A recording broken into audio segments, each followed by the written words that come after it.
আসসালামু আলাইকুম এভরিওয়ান, ভাই বোনেরা। এই যে একটুখানি গরুর মাংস আমি ভুনা করতেছি। এই যে পেঁয়াজ দিয়ে দিয়েছি, তেল দিয়ে দিলাম। এখন আমি এই যে একে একে এই মশলাগুলি সব ঢেলে দিব। তারপরে আদা বাটা দিব, রসুন বাটা দিব।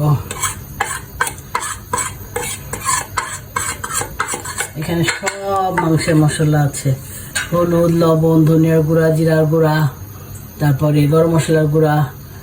গরম মশলার গুঁড়ার মধ্যে আবার স্টাইল আনি, ছোটো এলাচ, বড় এলাচ, লবঙ্গ, গোলমরিচ সব মিলাই যে গুঁড়া করছি মাংসের মশলা, সেই গুঁড়াটুকু আছে।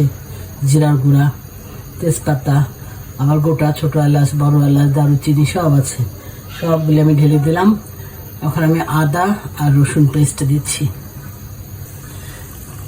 আদা পেস্ট, রসুন পেস্ট আমার একসঙ্গেই করা আছে।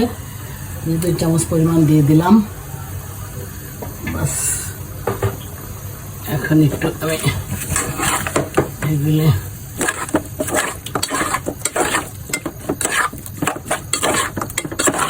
চামচ দিয়েই মেখে ফেললাম, সমস্যা নেই। এই যে ঢেকে ফেললাম, হতে থাক, আস্তে আস্তে আমি পরে আসবো।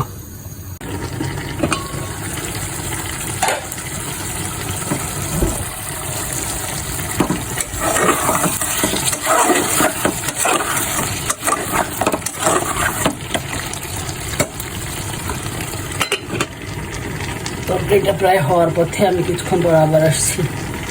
দেখি তরকারিটার কি অবস্থা। আল্লাহর রহমত, হয়ে গেছে তরকারিটা। দরজা বন্ধ করে ফেলি। ভাই বোনরা, এই যে আমার গরুর মাংস ভুনাটি হয়ে গেছে। ঠিক আছে, আপনাদের ভালো লাগলে আপনারা এভাবে ভুনা করে খাবেন। আপনারা অনেক ভালো থাকবেন। সাবস্ক্রাইব এবং ফলো করে আমার পাশে থাকবেন। আল্লাহ হাফেজ।